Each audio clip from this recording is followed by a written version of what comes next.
in attitudes and egos and a lot of talking. A lot of people who weren't talking in the past few years and really started to get a little voice on them. They just started to get a little bass in their voice. They talking with their chest right now. I get it. You feeling yourself. My mom used to say, you smelling yourself. So my mom used to say, you stop smelling yourself. You stay in the child's place. All right. So let's get into it. Broncos Bills, y'all. Make sure you hit that like, hit that thumbs up. And of course, if you have not subscribed to the channel as we get into this one, 1:12. This is going to be on Sunday at 1 p.m. Eastern Standard. I will be streaming this game. I'm so excited for it. So make sure you are here as we get into this prediction. Broncos 10-7, Bills 13-4 as we get into the game odds. The spread, Bills by 8.5.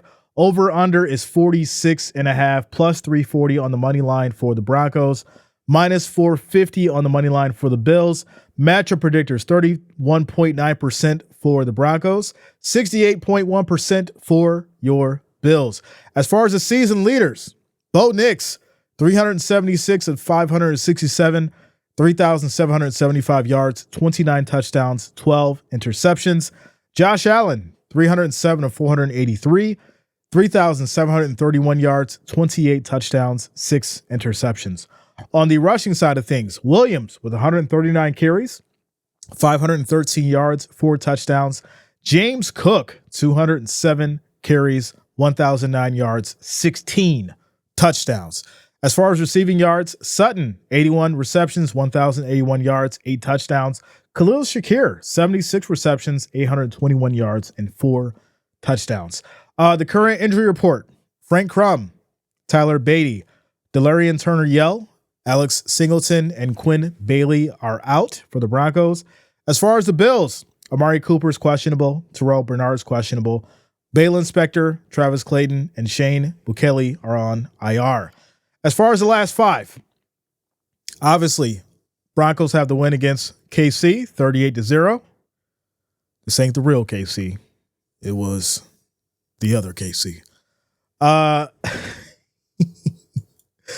Next after that, they're messing me up here. Why y'all messing me up? Don't mess me up. All right, here we go. Next after that is going to be the loss to the Bengals in OT, 30-24. Loss to the Chargers, 34-27. They won against the Colts, 31-13, and they won against the Browns, 41-32. As far as the Bills go, they lost to New England, 23-16. Someone got fired for winning that game. We're not going to talk about it, but it's kind of wild.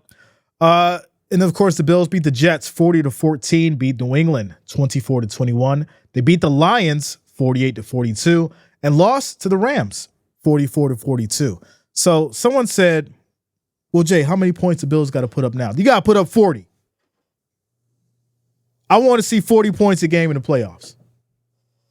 I said it before. I'll say it again. I'm not playing. Not 30, not 35.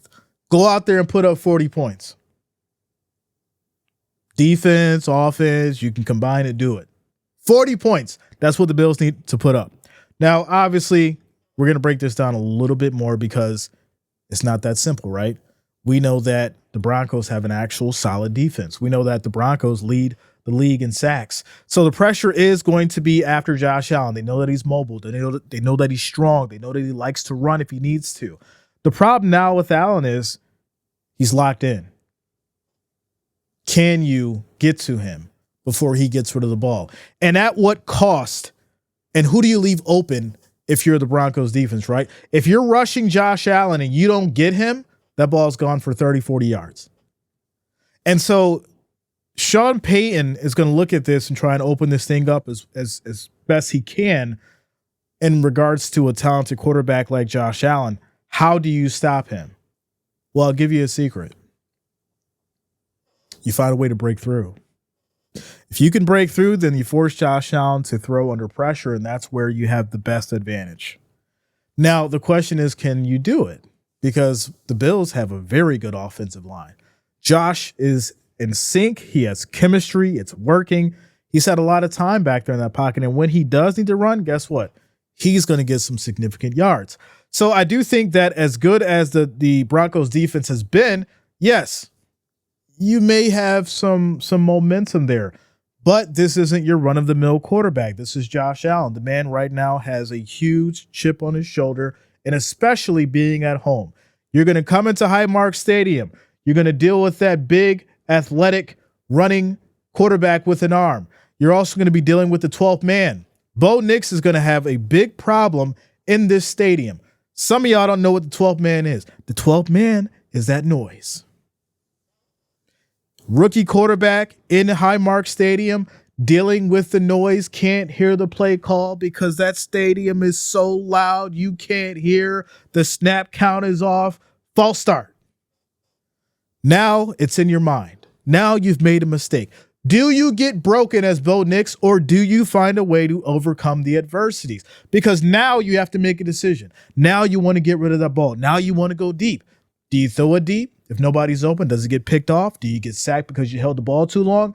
These are things that Bo Nix is going to have to overcome. And yes, the defense hasn't been great, but what I've seen out of Von Miller in the last few games is a different story. What I've seen out of Ed Oliver is a different story. What I've seen out of Russo has been different. And so now we look at the opportunity as far as for the Bills defense in a different light as well, because they were bad at the beginning of the season. We know they've had their injury issues, but now people are starting to step up.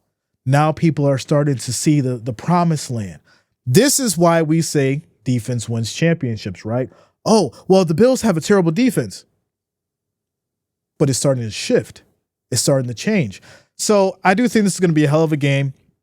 What I will say is this, all jokes aside, when we talk about, Bo Nix not being ready or not having the capability of actually, being able to get up and down the field, it's not in your best interest to sleep on this Broncos team. Sean Payton knows what he's doing. The man's Super Bowl champion. He understands the field almost as good as anyone else. So he's going to know and have an advantage over someone like Sean Payton. My bad. Sean McDermott. There's two Seans out there. Sean Payton, Sean McDermott. He's going to have an advantage over Sean McDermott because he's been there before. He knows what it takes to win. You ain't been there, Sean McDermott. So can you outcoach Sean Payton when it matters the most? Because the only disadvantage that you really have is you have a rookie quarterback that you're expecting to do it all. That's the reality. So, y'all know I'm going to Bills, but I'm just giving you the reason why. Bills by 8.5. I'm fine with the points.